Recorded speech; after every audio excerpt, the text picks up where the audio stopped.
ಎಲ್ಲ ಪೂಜ್ಯರಲ್ಲಿ ತಮ್ಮೆಲ್ಲರಲ್ಲಿ ಪ್ರಣಾಮಗಳು.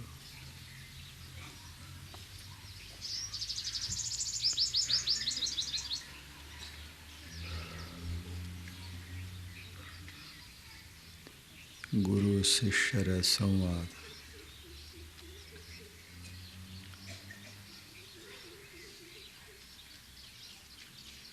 ಒಳ್ಳೆಯ ಬದುಕನ್ನು ಸಾಗಿಸೋದಕ್ಕೆ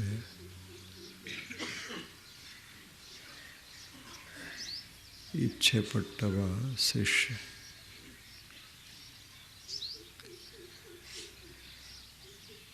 ಜಗತ್ತಿನಲ್ಲಿ ಎಲ್ಲವೂ ಇದೆ.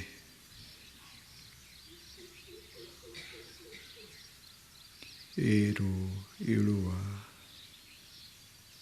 ನಮಗೆ ಹಿಡಿಸುವಂಥದ್ದು ಹಿಡಿಸದಂಥದ್ದು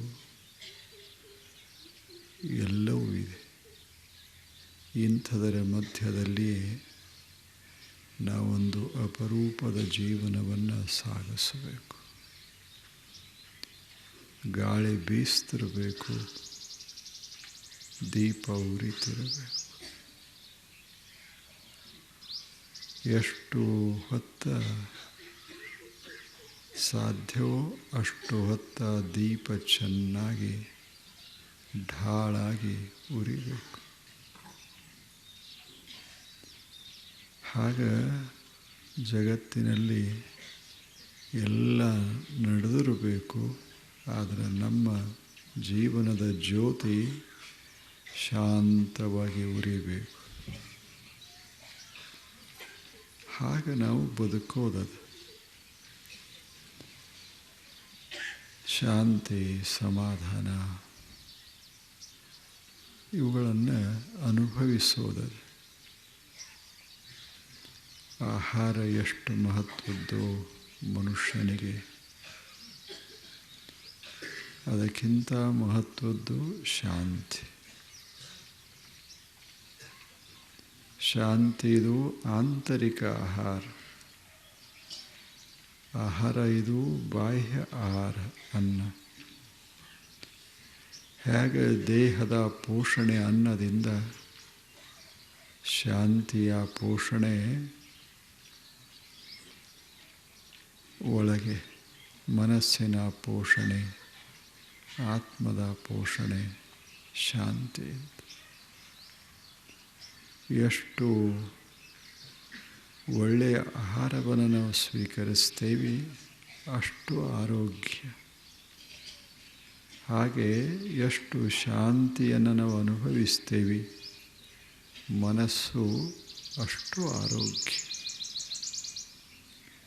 ಬೇಕು. ಎರಡೂ ಆರೋಗ್ಯಗಳು ಬೇಕು. ಒಳಗೂ ಆರೋಗ್ಯ ಇರಬೇಕು, ಹೊರಗೂ ಆರೋಗ್ಯ ಇರಬೇಕು. ಅಂಥದಕ್ಕೆ ಸುಂದರ ಜೀವನ ಅಂತ ಕರೆಯೋದು. ಬೇಕು, ಎರಡೂ ಬೇಕಾಗ್ತದೆ.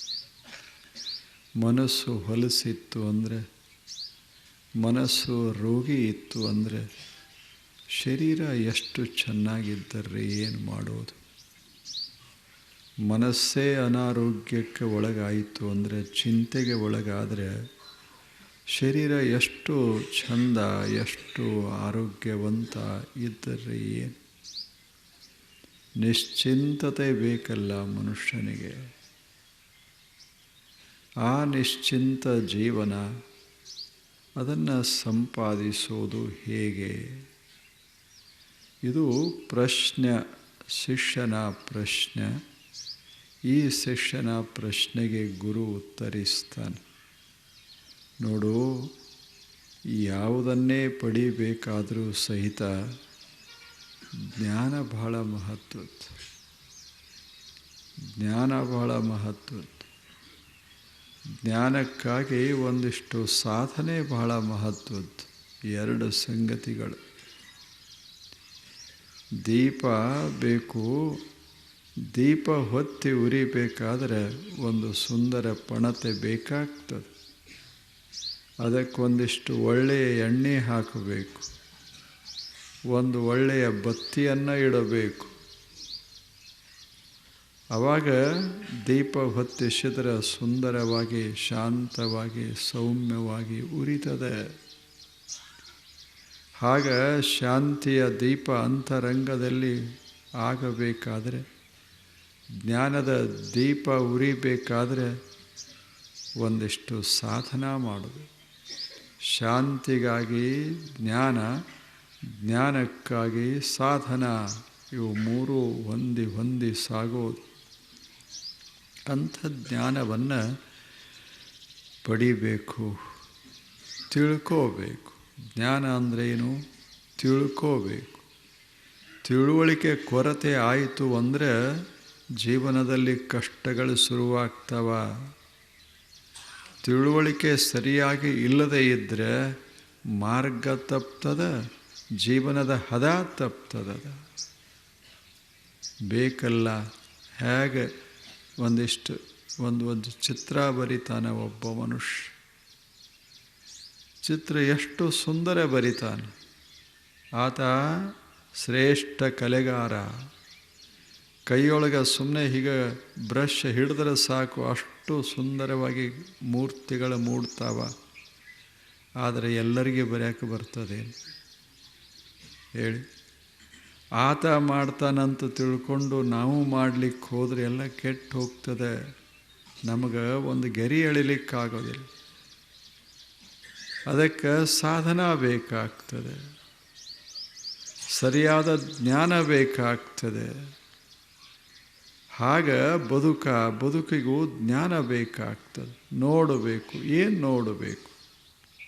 ಜ್ಞಾನ ಬೇಡೇನು? ಕೇಳಬೇಕು. ಏನನ್ನ ಕೇಳಬೇಕು? ಮಾಡಬೇಕು. ಏನು ಮಾಡಬೇಕು? ಇದರ ತಿಳುವಳಿಕೆ ಬೇಕಾಗ್ತದೆ. ಅಂಥ ತಿಳುವಳಿಕೆಗೆ ಜ್ಞಾನ ಅಂತ ನಾವು ಕರೆಯೋದು ಬಹಳ ಮಹತ್ವದ್ದು. ಇದು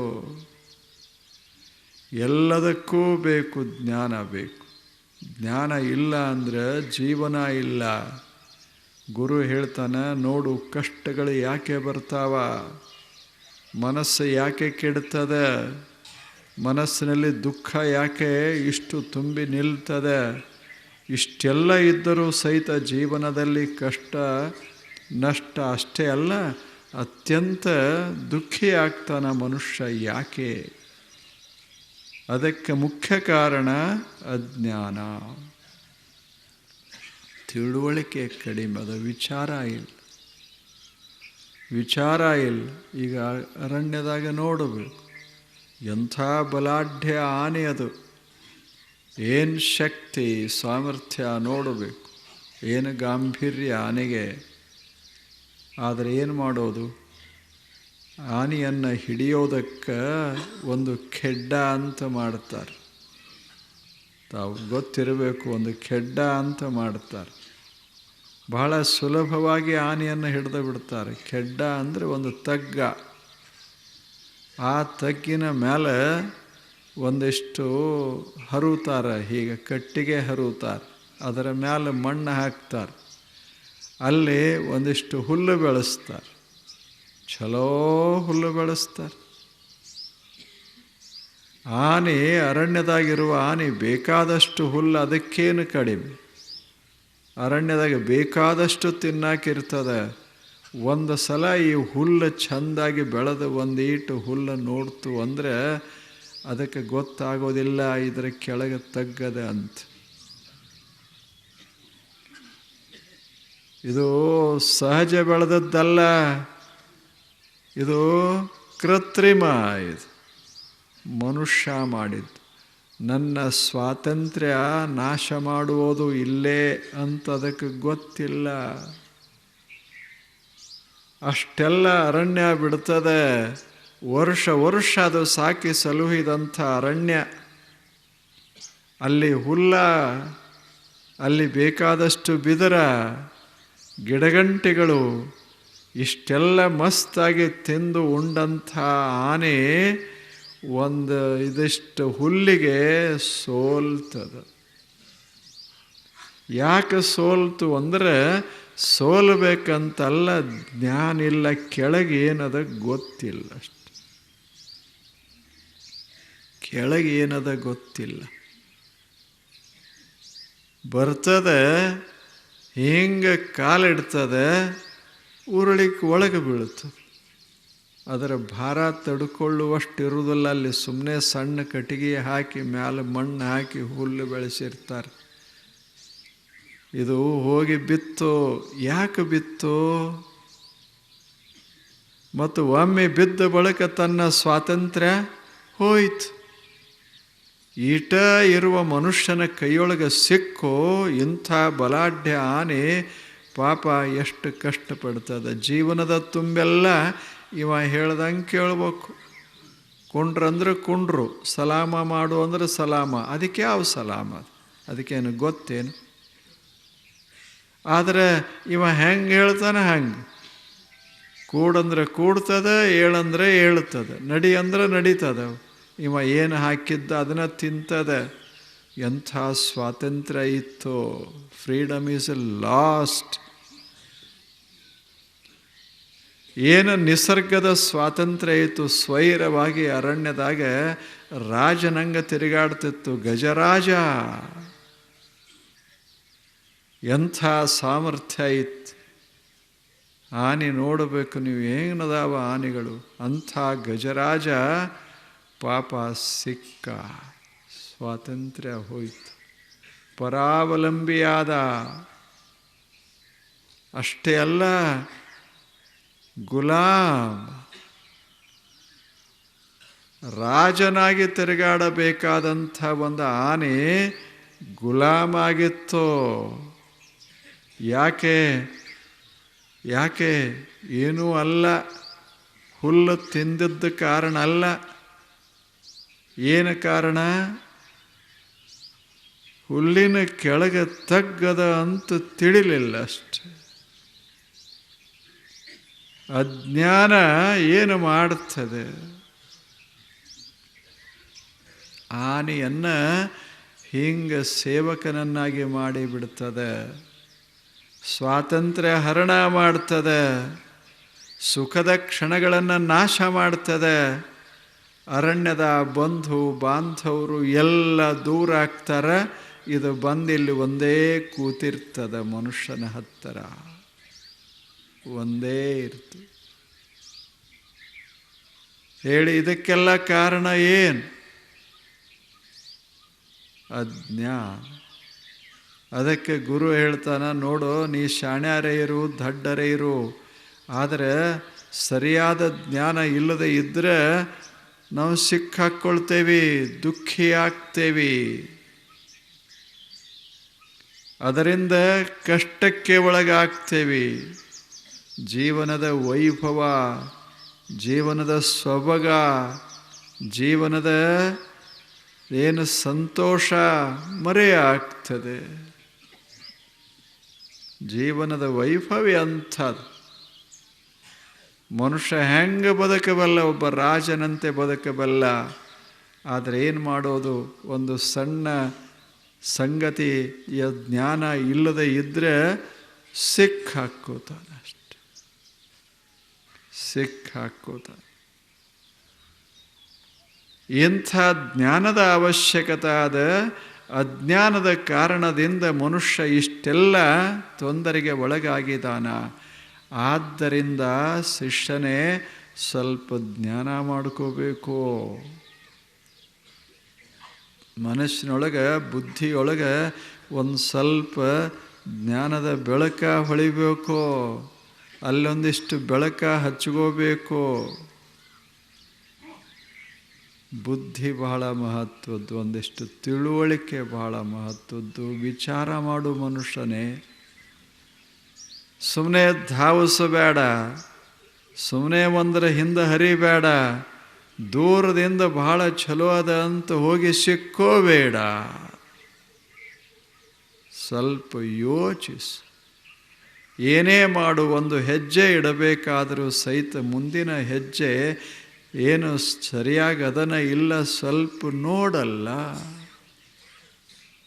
ಲುಕ್ ಬಿಫೋರ್ ಯು ಲೀಪ್. ಜಿಗಿಯೋ ಮೊದಲ ಎಲ್ಲಿ ಜಿಗಿತಿ ನೋಡು. ಬಂದಾನ ಬರ ದೊಡ್ಡ ಬಾವಿ ಬಂದು ಓಡ್ಕೋತ ಬಂದು ಜಿಗದ, ಒಳಗೆ ನೀರಿಲ್ಲ. ಏನು ಮಾಡೋದು? ನೋಡಿ ಜಿಗೆ ನೀರು ಅದನೋ ಇಲ್ಲವೋ, ಎಷ್ಟು ಆಳದ, ಅದು ನೀನು ಜಿಗದ್ರೆ ಸರಿ ಆಗ್ತದೋ ಇಲ್ಲೋ ಸ್ವಲ್ಪ ವಿಚಾರ ಮಾಡೋ. ಜಿಗ್ಯಾಕೆ ಬರ್ತದಂತ ಸಿಕ್ಕಲ್ಲಿ ಜಿಗಿಬೇಡ ಅಷ್ಟೇ. ಮಾತಾಡಕ್ಕೆ ಬರ್ತದಂತ ಸಿಕ್ಕದ್ದು ಮಾತಾಡಿ ಸಿಕ್ಕ ಬೀಳಬೇಡ. ಆಗ ಏನೋ ಮಾಡಕ್ಕೆ ಬರ್ತದಂತ ಏನರೇ ಮಾಡ್ಕೋತ ಹೋಗಬೇಡ. ವಿಚಾರ ಮಾಡು. Look before you leap. ಇದು ಗಾದಿ ಮಾತು ಆಂಗ್ಲ ಭಾಷೆಯಲ್ಲಿ. ನೀನು ಜಿಗಿಯೋ ಮೊದಲ ನೋಡೊಂದಿಷ್ಟು ಒಳಗೆ, ಒಂದು ಸ್ವಲ್ಪ ಒಳಗೆ ನೋಡು. ಬಾವಿ ಹತ್ತಿರ ಬಾ. ಆನಂತರ ನೋಡಿ ನೀರದ ಅಂತ ಖಾತ್ರಿ ಆದ ಬಳಿಕ, ಸಾಕಷ್ಟು ನೀರದ ಅಂದ ಬಳಿಕ ಜಿಗಿ, ಏನಾಗೋದಿಲ್ಲ. ಆದರೆ ಹಂಗೆ ಜಿಗದ್ರೆ ಮ್ಯಾಲರೆ ಹೋಗಬೇಕು, ದವಾಖಾನೆಗೆರೆ ಹೋಗಬೇಕು, ಇನ್ನೇನು ಮಾಡೋಕ್ಕಾಗ್ತದೆ. ಜೀವನದ ತುಂಬ ಅನುಭವಿಸಬೇಕಾಗ್ತದೆ. ಅದಕ್ಕೆ ಸ್ವಲ್ಪ ಇನ್ನೊಬ್ಬರ ವಸ್ತು ಮುಟ್ಟೋಕ್ಕಿಂತ ಮೊದಲು ಸ್ವಲ್ಪ ಯೋಚನೆ ಮಾಡು. ಅಥವಾ ನೀನೇ ಏನಾದರೂ ಅನುಭವಿಸುವ ಮೊದಲು ಯೋಚನೆ ಮಾಡು. ಪರಿಣಾಮ ಏನಾದೀತು ಸ್ವಲ್ಪ ನೋಡು. ಈಗ ಆಗುವುದಿಲ್ಲೇನೋ, ಅರಣ್ಯದಾಗ ಹೋಗಿರ್ತಾರೆ, ಸುಮ್ಮನೆ ಚುಟ್ಟ ಹಚ್ಚಿಕೊಂಡು ಹೋಗ್ತಾರೆ, ಸಿಗರೇಟ್ ಹಚ್ಕೊಂಡು ಹೋಗಿ ಸುಮ್ಮನೆ ಹಿಂಗೆ ಒಗಿತಾರೆ. ಒಂದು ಇಷ್ಟ ಸಿಗಾರೇಟು ಎಲ್ಲ ಸೇದಿರ್ತಾನೆ, ಒಂದು ಕೊನೆಗೆ ಒಂದು ಇಟ್ಟ ಉಳಿದಿರ್ತದೆ. ಸರಿಯಾಗಿ ಅದನ್ನು ಆರಿಸಿ ಒಗಿಬೇಕಲ್ಲ, ಸುಮ್ಮನೆ ಹಿಂಗೆ ಒಗಿತಾರೆ. ಅವಾಗೇನು ಅನ್ನಿಸೋದಿಲ್ಲ, ಒಂದು ಇಟ ಅದ ಅಂತ ಅನ್ನಿಸ್ತದೆ. ಅದು ಹುಲ್ಲಿಗೆ ಹತ್ಕೋತದೆ. ಆ ಬಳಿಕ ಅರಣ್ಯಕ್ಕೆ ಹತ್ತದೆ.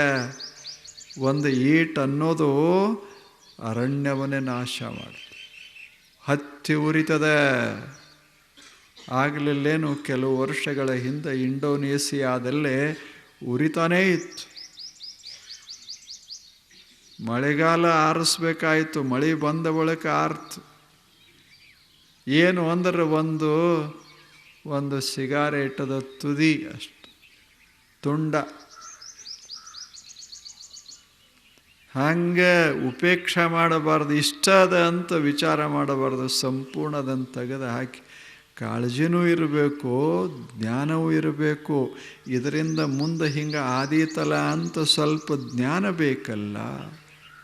ಹಾಗೆ ಶಿಷ್ಯನೇ, ಏನು ಮಾತನಾಡ್ತಿ, ಏನು ನೋಡ್ತಿ, ಏನು ಮಾಡ್ತಿ, ಇದರಿಂದ ಏನೇನು ಪರಿಣಾಮ ಆದೀತು ಸ್ವಲ್ಪ ಯೋಚಿಸು. ಆ ಬಳಿಕ ಗೊತ್ತಿರಲಿ, ಇದಕ್ಕೆಲ್ಲ ಮೂಲ ಕಾರಣ ಜ್ಞಾನದ ಅಭಾವ. ಜ್ಞಾನ ಬಹಳ ಮಹತ್ವದ್ದು ಮನುಷ್ಯನಿಗೆ. ಇಂಥ ಜ್ಞಾನ ಉಳ್ಳವರಿಗೆ ಜ್ಞಾನಿಗಳು ಅಂತ ಕರೆಯೋದು. ಮತ್ತು ಸರಿಯಾದ ಜ್ಞಾನ ಇರಬೇಕು. ಸುಮ್ಮನೆ ಅವಸರದಾಗ ತಪ್ಪು ತಿಳ್ಕೋಬಾರ್ದು. ಈಗ ಅವಸರದಾಗ ಆಗೋದಿಲ್ಲೇನು, ಬರ ಎದ್ದವರೇ ನಮ್ಮದ ಅಂತ ತಿಳ್ಕೊಂಡು ಯಾರ್ದಾರೆ ಚಪ್ಪಲ್ ಹಾಕ್ಕೊಂಡು ಹೋಗ್ತೀವಿ. ಅವಸರ, ಉದ್ದೇಶ ಏನಿರುವುದಿಲ್ಲ.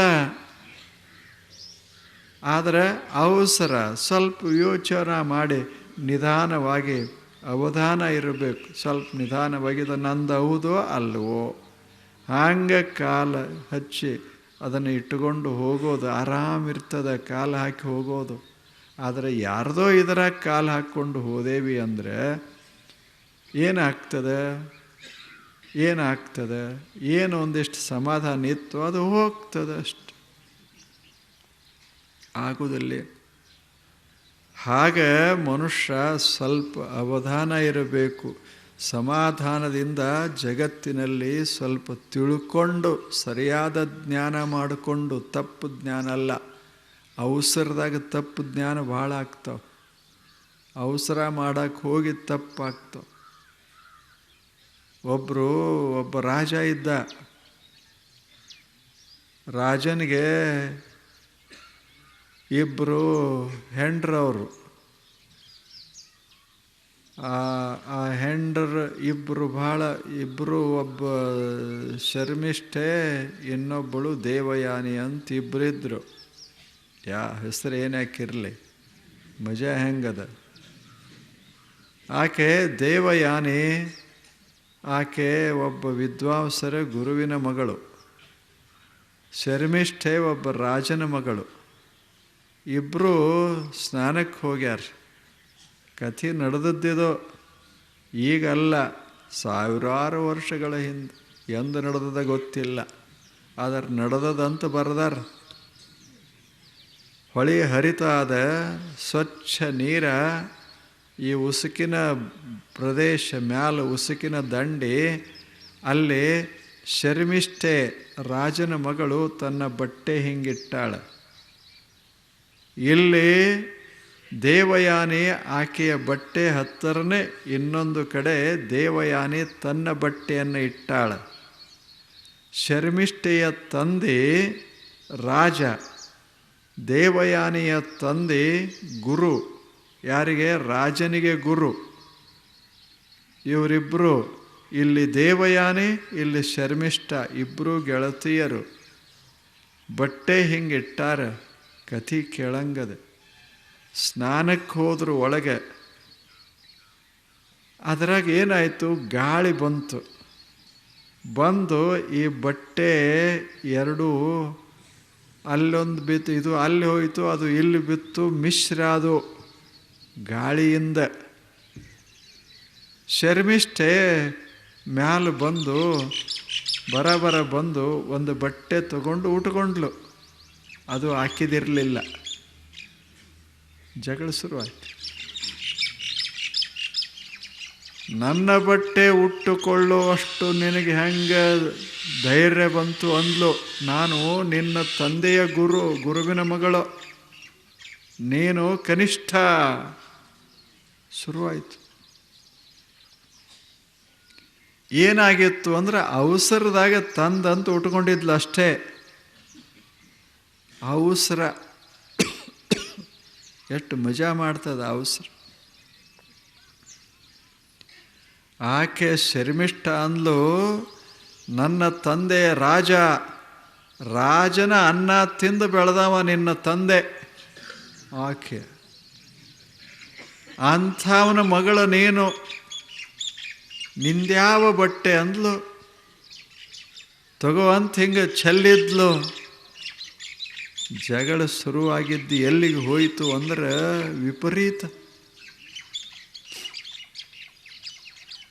ಭಯಾನಕ ಪರಿಸ್ಥಿತಿ. ಮುಂದೆ ಕಥೆ ಹೇಳೋದು ಬೇಡ. ಜಗಳದ ಕಥೆ ಏನಿರ್ತಾವೆ, ಮುಂದೆ ಏನರ ಆಗಿರ್ತದೆ ಅಷ್ಟೆ. ಯಾವುದರೆ ಜಗಳಕ್ಕೆ ಕೊನೆ ಏನರ ಭಾಳ ಚಂದ ಇರ್ತದೆ. ಈಗ ಹೆಂಗೆ ಒಂದು ಪುರಾಣ ಹಚ್ಚಿದ ಬಳಿಕ ಸಮಾಪ್ತಿ ಮಾಡಾಗ ಊರಿಗೆ ಊಟ ಹಾಕ್ತಾರೆ, ಹಂಗೆ ಜಗಳದ ನಂತರ ಯಾರೇ ಊಟ ಹಾಕ್ಯಾರೇನು ಜಗತ್ತಿನ.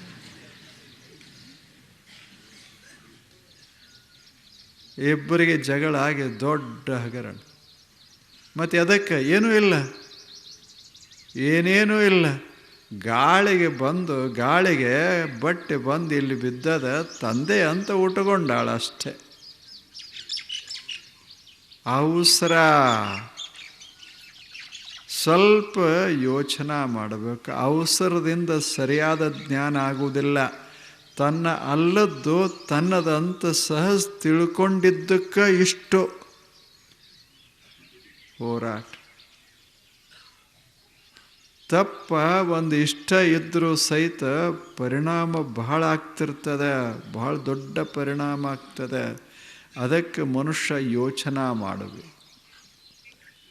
ಸರಿಯಾದ ಜ್ಞಾನ ಯಥಾರ್ಥ ಜ್ಞಾನ ಅಂತಾರೆ. ಅದಕ್ಕೆ ಅವಸರದಿಂದ ಹಿಂಗಿರಬೇಕು ಅಂತ ಅನ್ನಬಾರ್ದು. ಅವ ಕೆಟ್ಟದಾನ, ಇವ ಕೆಟ್ಟದಾನ, ಸುಮ್ಮನೆ ಒಂದು ಏನಾರೇ ಸಣ್ಣ ಘಟನಾ ನೋಡಿ ಹಿಂಗೆ ಅನ್ನಕ್ಕೆ ಹೋದೇವಿ ಅಂದ್ರೆ ಪರಿಣಾಮ ಕೆಟ್ಟಾಗ್ತದೆ. ಸರಿಯಾಗಿ ತಿಳ್ಕೋ. ಅವ ಕೆಟ್ಟದಾನ ಅನ್ನೋದಕ್ಕೆ ಸರಿಯಾಗಿ ಬೇಕಲ್ಲ. ಒಂದು ಏನೋ ಗಾದಿ ಮಾತಿಲ್ಲ, ಪ್ರತ್ಯಕ್ಷ ಕಂಡರೂ ಏನು ಪ್ರಮಾಣಿಸಿ ನೋಡಬೇಕು. ಪ್ರತ್ಯಕ್ಷ ಕಂಡರೂ ಕೂಡ ಹೌದೋ ಅಲ್ಲೋ ಅಂತ ಪ್ರಮಾಣಿಸಿ ನೋಡಬೇಕು. ಅದನ್ನು ಮತ್ತೊಮ್ಮೆ ನೋಡಬೇಕು, ಮನಸ್ಸುಗೊಟ್ಟು ನೋಡಬೇಕು, ಇನ್ನೊಮ್ಮೆ ಸೂಕ್ಷ್ಮವಾಗಿ ನೋಡಬೇಕು. ಇಲ್ಲದೇ ಇದ್ದರೆ ತಪ್ಪು ಜ್ಞಾನ ಭಯಾನಕ ಪರಿಣಾಮಗಳನ್ನು ಉಂಟು ಮಾಡ್ತದೆ. ತಪ್ಪು ಜ್ಞಾನ. ಏನೋ ಒಂದು ಕತೆ ಹೇಳ್ತಾರೆ, ಭಾಳ ಚಲೋ. ಒಂದು ಮನೆ, ಅಲ್ಲಿ ಒಬ್ಬ ತಾಯಿ, ಒಂದು ಸಣ್ಣ ಮಗು, ಅದಿನ್ನೂ ಓಡಾಡೋಕ್ಕೆ ಬರ್ತಿರಲಿಲ್ಲ, ಅಷ್ಟು ಅದು ಸಣ್ಣ ಮಗು ಮಲಗ್ಯದ. ಅಲ್ಲಿ ಆ ಮನೆಯೊಳಗೆ ತಾಯಿ ಏನು ಮಾಡಿದ್ಲು ಅಂದ್ರೆ ಒಂದು ಮುಂಗ್ಲಿ ಸಾಕಿದ್ಲು. ಇಲ್ಲ, ಕಥೆ ಗೊತ್ತಿಲ್ಲ, ಒಂದು ಮುಂಗ್ಲಿ ಸಾಕಿದ್ಲು. ಸುಮ್ಮನೆ ನೆನಪ ಇದು. ಮುಂಗ್ಲಿ ಬಹಳ ಚಲೋ ಇತ್ತು. ಮುಂಗ್ಲಿ ಆ ತಾಯಿಯ ಮನೆಯೊಳಗೆ ಆ ಮನೆಯದೇ ಆಗಿತ್ತು. ಅಷ್ಟು ತಾಯಿ ಮೇಲೆ, ಆ ಮಗುವಿನ ಮೇಲೆ ಅದಕ್ಕೆ ಪ್ರೇಮ ಇತ್ತು. ಅದಕ್ಕೆ ಮುಂಗ್ಲಿಗೆ. ಒಂದು ದಿವಸ ತಾಯಿ ಮಗು ಮಲಗಿತ್ತು. ತಾಯಿ ಕೊಡ ತಗೊಂಡು ನೀರಿಗೆ ಹೊರಟ್ಲು. ಹೋಗಾಗ ಇದಿತ್ತಲ್ಲ, ಯಾವುದು ಮುಂಗ್ಲಿ, ಆಕೆಗೆ ಭರವಸೆ. ಮುಂಗ್ಲಿ ಈ ಮನೆಯನ್ನು, ಈ ಮಗುವನ್ನು ನೋಡ್ತಾ ಇರ್ತದಂತ ಭರವಸೆ. ಆ ಮುಂಗ್ಲಿಯನ್ನು ಆ ಮಗುವಿನ ಹತ್ತಿರ ಕೂಡಿಸಿ ಆಕೆ ನೀರು ತರಕ್ಕೆ ಹೋದ್ಲು. ಹೋದ ಬಳಿಕ ಒಂದು ಹಾವ ಬಂತು. ಹಾವಿನ ಕೂಡ ಹೋರಾಟ ಮಾಡ್ತು. ಯಾವುದು ಸಣ್ಣ ಮುಂಗ್ಲಿ, ಅದು ಪಾಪ ಒಂದು ಇಟ ಇತ್ತು. ಆದರೆ ಈ ಮಗುವಿನ ಹತ್ತಿರ ಹಾವು ಬರಲಾರ್ದಂಗೆ ಹೋರಾಟ ಮಾಡ್ತಿತ್ತು. ಹೆಂಗಿರಬೇಕು ಅದು? ಎಷ್ಟು ನಂಬಿಕೆ, ಎಷ್ಟು ನಂಬಿಕೆ ಮನುಷ್ಯನಾಗದ ಏನು ಹೇಳಿ?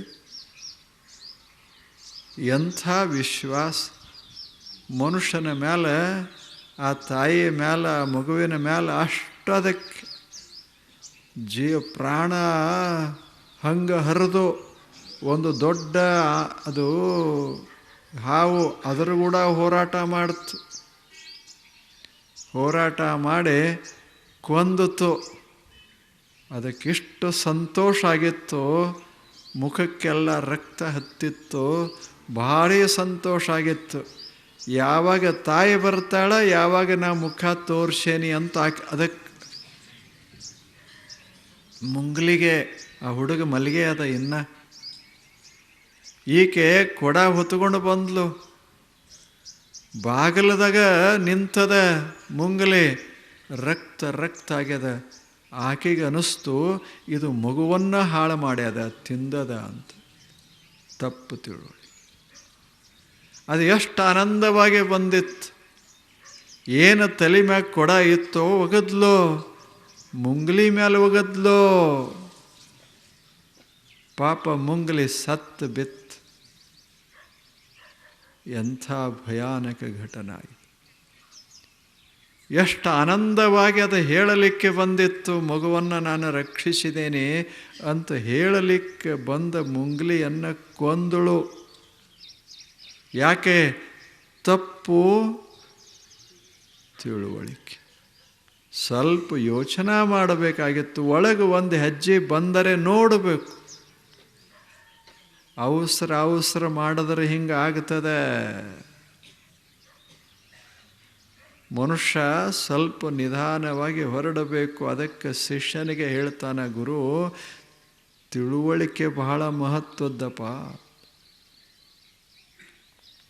ಯೋಚನೆ ಮಾಡು, ಏನದ ಅದನ್ನು ತಿಳ್ಕೋ. ಪಾಪ ತಾಯಿಗೆ ಹೆಂಗಾಗಿರಬೇಡ. ಒಳಗೆ ಬಂದಾಳ, ನೋಡ್ತಾಳ, ಮಗು ಆನಂದವಾಗ್ಯದ, ಹಾವ ಸತ್ತು ಬಿದ್ದದ. ಆಕೆಗೆ ಎಷ್ಟು ದುಃಖ ಆಗಿರಬೇಡ. ಆದರೆ ಏನಾಯಿತು? ಆಗಿ ಹೋಯಿತು. ಏನಾಗೋದು ಆಗಿ ಹೋಯಿತು.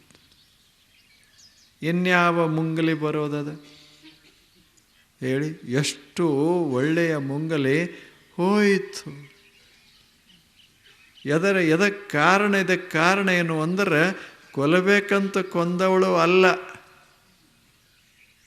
ಅಜ್ಞಾನ, ಅವಸರ. ಅದಕ್ಕೆ ಒಂದು ಮಾತು ಹೇಳ್ತಾರೆ, ಹೇಸ್ಟ್ ಮೇಕ್ಸ್ ವೇಸ್ಟ್. ಎಷ್ಟು ಚಂದ ಮಾತದ. ಅವಸರ ಮಾಡಿದ್ರೆ ಕಳ್ಕೋತೀರಿ ಅಂತ. ಆಗ ಸ್ವಲ್ಪ ನಿಧಾನ ಇರಬೇಕು. ಮನುಷ್ಯ ಬದುಕಬೇಕು, ಈ ಜಗತ್ತಿನಲ್ಲಿ ತಿಳ್ಕೊಂಡು ಬದುಕಬೇಕು. ಆಲೋಚನೆ ಮಾಡಿ ಸರಿಯಾಗಿ ಜ್ಞಾನ ಮಾಡಿಕೊಂಡು ಬದುಕಬೇಕು. ಈ ಕುರ್ಚಿ ಅದಲ್ಲ, ಚಲೋ ಕುರ್ಚದ ಕುಂಡ್ರಾಕ್ ಹೋಗಬಾರ್ದು, ಚಲೋ ಅದ ಇಲ್ಲ ನೋಡಬೇಕು. ಮೊದಲ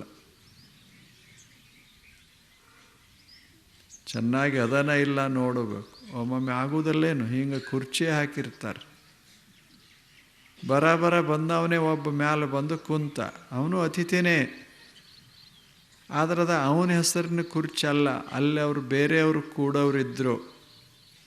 ಓದ್ಕೋಬೇಕು ಬೇಡ, ಮುಂದೆ ಬರೆದು ಇಟ್ಟಿರ್ತಾರೆ. ಅಲ್ಲಿಂದ ಎಲ್ಲರೂ ಬಂದರು, ಇವ ಏನು ಎಲ್ಲಿ ಕೂತಿದ್ದಲ್ಲ ಅವನ ಹೆಸರು ಇರಲಿಲ್ಲ. ಅಲ್ಲಿ ಬಂದು ಎಬ್ಸಿದ್ರು, ಇಲ್ಲಿ ಕೂಡೋದಲ್ಲ, ನೀವು ಆಚೆ ಕಡೆ ಕೂಡಿ ಅಂದರು. ಅಪಮಾನ ಆಯ್ತು. ಅವಸರ ಓದಿ ಕೂಡಬೇಕು, ಇದು ನನ್ನ ಕುರ್ಚಿ ಹೌದಲ್ಲ ಅಂತ ಕೂಡಬೇಕು.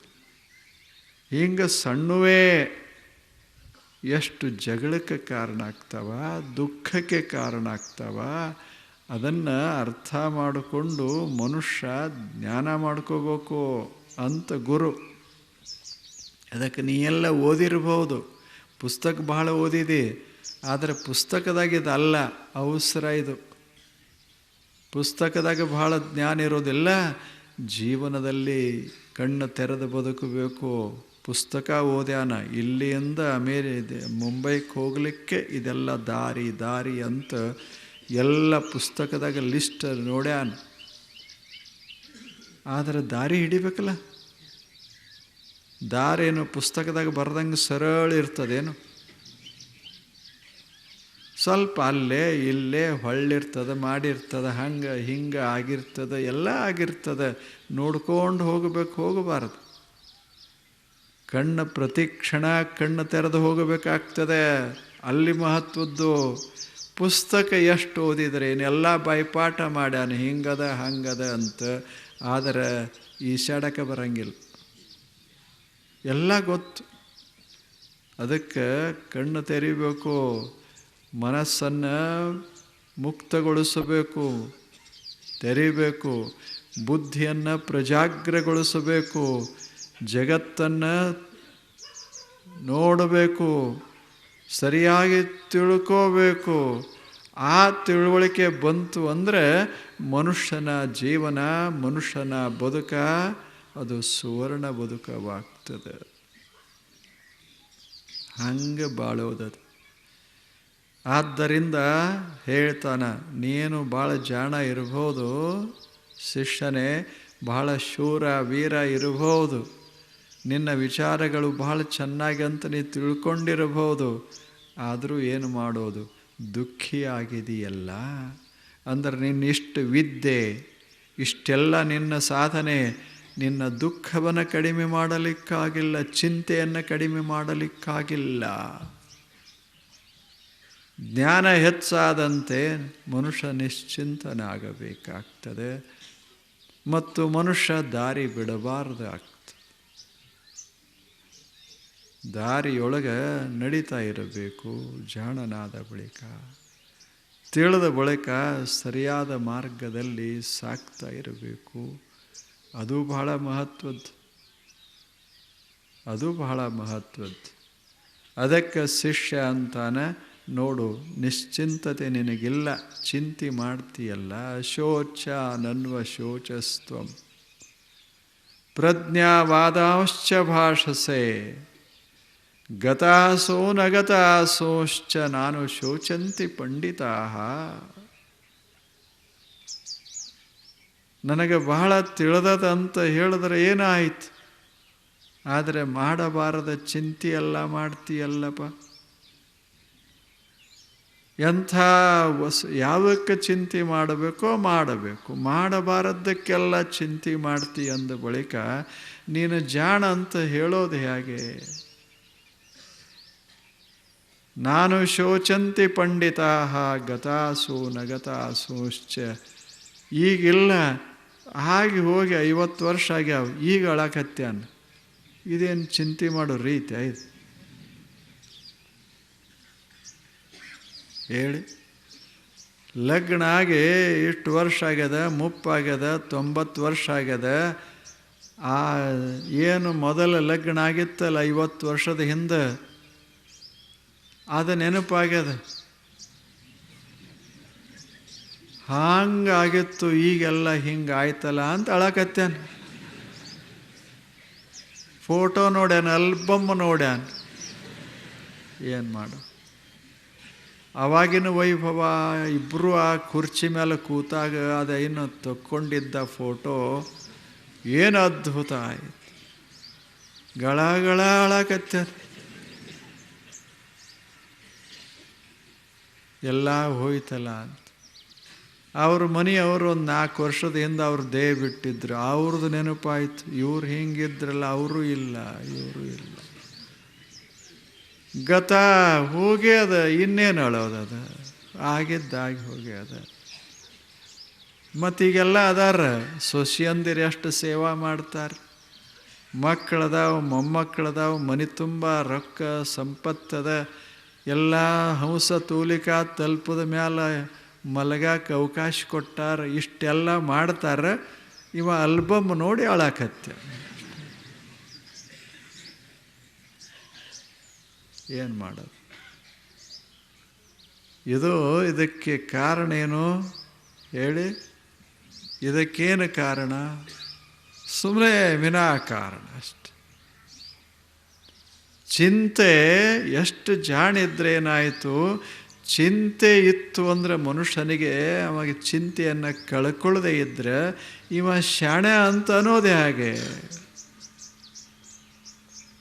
ನಿಶ್ಚಿಂತೆ ಇರಬೇಕು ಮನುಷ್ಯ, ಸಾಧ್ಯವಾದಷ್ಟು. ಎಷ್ಟು ಸಾಧ್ಯವೋ ಅಷ್ಟು. ಹಳಿದ ಆಗಿ ಹೋಗಿದ್ದರ ಬಗ್ಗೆ ಬಹಳ ಚಿಂತೆ ಮಾಡಬಾರದು. ಭವಿಷ್ಯ ಇನ್ನು ಮುಂದಿಂದು ಬಹಳ ಚಿಂತೆ, ಇನ್ನು 50 ವರ್ಷದ ನಂತರ ಅದರದ್ದು ಚಿಂತೆ ಮಾಡಕ್ಕೆ ಹೋಗಬಾರ್ದು. ಇದ್ದ ರಸ್ತೆ ಅದಲ್ಲ, ಈಗ ಹೊಂಟೆವಲ್ಲ, ಇದರ ಬಗ್ಗೆ ಒಂದಿಷ್ಟು ಚಿಂತೆ ಮಾಡಬೇಕು. ಹೆಜ್ಜೆ ಇಡೋದ್ರ ಕಡೆ ನೋಡು ಮನುಷ್ಯನೇ. ಬಹಳ ಇದರ ಬಗ್ಗೆ ಬಹಳ ತಲೆಗೆ ಹಾಕ್ಕೊಳ್ಳೋದಕ್ಕಿಂತ ಈಗಿನ ಜೀವನವನ್ನು ಚಂದ ಮಾಡು. ನೋಡ್ತಾ ಇರು, ಕೇಳ್ತಾ ಇರು, ಮಾಡ್ತಾ ಇರು, ಸರಿಯಾದ ದಾರಿಯಲ್ಲಿ ಸಾಕ್ತಾ ಇರು. ಇದು ಜೀವನ ಒಳ್ಳೆಯದಾಗ್ತದೆ. ಭಾಳಷ್ಟು ಶಕ್ತಿ, ಸಾಮರ್ಥ್ಯ, ಬುದ್ಧಿ ಅದ ಅಂತಂದರೆ ಏನಾಯ್ತು? ಇರ್ಬೋದು, ನಿನಗೆ 10 ಡಿಗ್ರಿಗಳೇ ಇರ್ಬೋದು. ತಗೊಂಡು ಏನು ಮಾಡೋದು? ಬರೀ ಹಳಿ ಕಾಲ, ಹೊಸ ಕಾಲ, ಮುಂದಿಂದು ಹಿಂದರೆ ಅದಾನ. ಈಗ ಇಲ್ಲ. ಈಗ ಹೆಂಗೆ ಬದುಕಬೇಕು ಗೊತ್ತಿಲ್ಲ. ಅದಕ್ಕೆ ಗುರು ಹೇಳ್ದ, ನಿನ್ನ ತಲೆಯಾಗಿನ ತೆಗೆದು ಹಾಕು, ಈಗ ತಿಳ್ಕೋ ಒಂದಿಷ್ಟು. ಆವಾಗ ಶಿಷ್ಯ ಕೇಳ್ದ, ಏನು ತಿಳ್ಕೋಬೇಕು ಅಂತ ಹೇಳಿ ಗುರು ಹೇಳ್ತಾನೆ, ಏನು ತಿಳ್ಕೊಂಡ್ರೆ, ಏನು ತಿಳಿದ್ರೆ ನಿನಗೆ ಜ್ಞಾನ ಉಂಟಾಗ್ತದೆ, ಸರಿಯಾದ ಜ್ಞಾನ. ಮತ್ತು ಶಾಂತಿ, ಸಮಾಧಾನಗಳು ಮನಸ್ಸನ್ನು ತುಂಬಿಕೊಳ್ಳುತ್ತಾವೆ. ಮನಸ್ಸು ಸ್ವತಂತ್ರವಾಗ್ತದೆ. ಅಂಥದ್ದನ್ನು ತಿಳ್ಕೋಬೇಕು. ಬೇಕಲ್ಲ, ನಾವು ಎಲ್ಲಿ ಏನು ನಾವು ಬದುಕ್ತೇವೆ, ಬದುಕಿನ ಸುತ್ತ ಮುತ್ತ ಏನದ ಸ್ಪಷ್ಟವಾಗಿ ತಿಳ್ಕೋಬೇಕಾಗತ್ತೆ. ಸರಿಯಾಗಿ ಅರ್ಥ ಮಾಡ್ಕೋಬೇಕು ಮನುಷ್ಯ. ಏನು ಉಣ್ತೇನೆ, ಏನು ತಿಂತೇನೆ, ಏನು ಕುಡಿತೇನೆ, ತೊಡ್ತೇನೆ, ಉಡ್ತೇನೆ, ವ್ಯವಹರಿಸ್ತೇನೆ, ಇವೆಲ್ಲ ಸರಿಯಾಗಬೇಕಾದ್ರೆ ಸ್ಪಷ್ಟವಾಗಿ ಜ್ಞಾನ ಇರಬೇಕು. ಜ್ಞಾನ ಇರಬೇಕು. ಅಂಥ ಜ್ಞಾನ, ಸರಿಯಾದ ಜ್ಞಾನವನ್ನು ಶಿಷ್ಯನೇ ಮಾಡ್ಕೋಬೇಕು. ಬದುಕು ಇದು ನಿಂತಿದ್ದು ಜ್ಞಾನದ ಮ್ಯಾಲ, ಜ್ಞಾನದ ಮೇಲೆ. ಇಂಥ ಜ್ಞಾನ ಬಹಳ ಮಹತ್ವದ್ದು. ಗುರು ಅಂತಾನ, ನೋಡು ಶಿಷ್ಯನೇ, ಇನ್ನು ಮೇಲೆ ನಾನು ಹೇಳ್ತೀನಿ ಕೇಳು, ಇದರ ಜ್ಞಾನ ಮಾಡಿಕೋ. ಏನು ಜ್ಞಾನ? ಬದುಕು ಯಾವುದರ ಮೇಲೆ ನಿಂತದೆ ಅಂಥ ಸಂಗತಿಗಳ ಜ್ಞಾನ ಮಾಡ್ಕೋಬೇಕು. ಮುಖ್ಯವಾಗಿ ಯಾವ ಜಗತ್ತಿನಲ್ಲಿ ನಾವು ಬದುಕ್ತೇವೆ ಅಂಥ ಜಗತ್ತಿನ ಸರಿಯಾದ ತಿಳುವಳಿಕೆ ಇರಬೇಕು. Right knowledge of the world.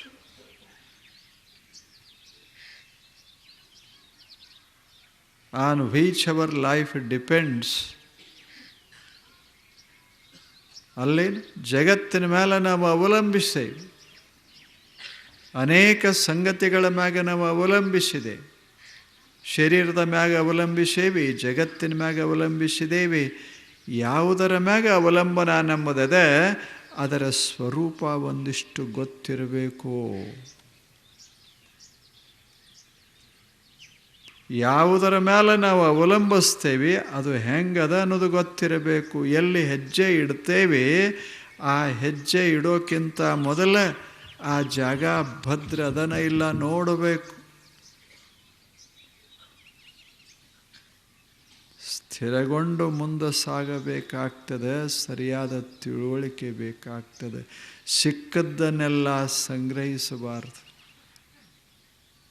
ಸಿಕ್ಕದ್ದಕ್ಕೆಲ್ಲ ಮಹತ್ವ ಕೊಡಬಾರದು. ಸಿಕ್ಕದ್ದೆಲ್ಲ ಸಂಗ್ರಹ ಮಾಡಿದರೆ ಕಷ್ಟಕ್ಕೆ ಒಳಗಾಗ್ತೇವೆ, ಮತ್ತು ಸಿಕ್ಕದ್ದಕ್ಕೆಲ್ಲ ಮಹತ್ವ ಕೊಡ್ಕೋತು ಹೋದೇವಿ ಅಂದರೂ ಕಷ್ಟಕ್ಕೆ ಒಳಗಾಗ್ತೀವಿ. ವಿಚಾರ ಮಾಡಿ ಮಾಡಿ ಮಾಡಿ ಯಾವುದಕ್ಕೆ ಎಷ್ಟು ಬೆಲೆ ಗೊತ್ತಿರಬೇಕು. ಯಾವುದರ ಬೆಲೆ ಎಷ್ಟು. ಸುಮ್ಮನೆ ಭಾವನಾ ಮಾಡಿಕೊಂಡು ಅದಕ್ಕೆ ಬಹಳ ಬೆಲೆ ಕೊಟ್ಟೇವಿ ಅಂದ್ರೆ ಒಂದು ಸಣ್ಣ ಘಟನಾ ನಡೀತದೆ. ಏನೋ ಒಬ್ಬ ಸುಮ್ಮನೆ ನಿಮ್ಮನ್ನು ನೋಡಿ ಕೆಮ್ಮದ, ಇದಕ್ಕೆ ಭಾರಿ ಮಹತ್ವ ಕೊಟ್ಟು ಇದರ ಹಿಂದೆ ಏನೋ ಉದ್ದೇಶ ಅದ. ನನ್ನ ನೋಡಿ ಕೆಮ್ಮದಂದ್ರೆ ಏನೋ ಅದ. ಇವನು ನೋಡೇ ಕೆಮ್ಮ ಬಂತೇನು? ಸುಮ್ಮನೆ ಸಹಜ ಕೆಮ್ಮದ, ಇವನ ಉದ್ದೇಶ ಏನೋ ಅದು. ಹಿಂಗೆ ತಿಳ್ಕೊಂಡು ತಲೆ ಕೆಡಿಸ್ಕೊಂಡು ಜಗಳಕ್ಕೆ ಇದಕ್ಕೆ ಕಾರಣ ಆಗಿ ಆಗೋದಿಲ್ಲೇನು? ಮಾಡಬೇಡ ಮನುಷ್ಯನೇ, ಸರಿಯಾಗಿ ತಿಳ್ಕೋ. ಸುಮ್ಮನೆ ಇಲ್ಲದಕ್ಕೆಲ್ಲ ಭಾಳ ಮಹತ್ವ ಕೊಡಬೇಡ. ಯಾರೇ ಏನರ ಒಂದು ಶಬ್ದ ನೋಡಿದ್ರೆ ಅದಕ್ಕೆ ಬಹಳ ಮಹತ್ವ ಕೊಡ್ತೀಯೇನು? ಏನದು ಹಿಡಿಸೋ ಶಬ್ದ ಇರಲಿ, ಹಿಡಿಸೋದ ಶಬ್ದ ಇರಲಿ, ಸುಮ್ಮನೆ ಅಂತಾರೆ ಏನು ನಮ್ಮ ಹುಡುಗ ರಾಜ ಅದ, ನಾವನಂತವ ಈ ಜಗತ್ನಾಗಿಲ್ಲ ಅಂತ. ಜಗತ್ನಾಗಿಲ್ಲ ಏನು?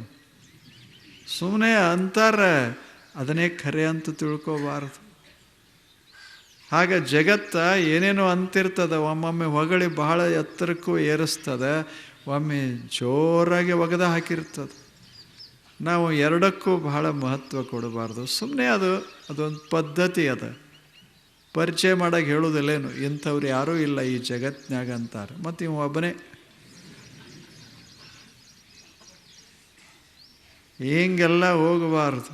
ಎಷ್ಟು ಮಹತ್ವ ಅಷ್ಟೇ ಮಹತ್ವ ಕೊಡಬೇಕು. ಆ ಜ್ಞಾನ ಸರಿಯಾಗಿತ್ತು ಅಂದರೆ ನಮ್ಮ ಜೀವನ ಚೆಂದಾಗಿ ಸಾಕ್ತದೆ. ಅದಕ್ಕೆ ಜ್ಞಾನ ಮಾಡ್ಕೋಬೇಕು. ಅಂಥ ಜ್ಞಾನವನ್ನು ಪಡಿಬೇಕು ಅಂತ ಹೇಳಿದಾಗ ಶಿಷ್ಯ ಪ್ರಶ್ನೆ ಕೇಳಿದ, ಗುರುಗಳೇ ಅಂಥ ಜ್ಞಾನ ಕೊಡಿ ಅಂತ. ಏನದು ಜ್ಞಾನ? ಯಾವುದರ ಜ್ಞಾನ? ಗುರುಗಳು ಇನ್ನು ಉಪದೇಶ ಆರಂಭ ಮಾಡ್ತಾರೆ. ನೋಡಪ್ಪ, ಈ ಜಗತ್ತಿನಲ್ಲಿ ಎರಡೇ ಎರಡು ವಸ್ತುಗಳದಾವ. ಅವುಗಳನ್ನು ಮೊದಲು ತಿಳ್ಕೋ. ಅವನಿಗೆ ಬಹಳ ಉತ್ಸಾಹ ಬಂತು. ಶಿಷ್ಯ, ಹೇಳಿ ಗುರುಗಳೇ, ಆ 2 ವಸ್ತುಗಳು ಯಾವುವು, ಅವುಗಳ ಸ್ವರೂಪ ಏನು ಹೇಳಿ ಅಂತ ಕೇಳ್ದ. ಗುರು, ಇಂದಿಲ್ಲ, ನಾಳೆ.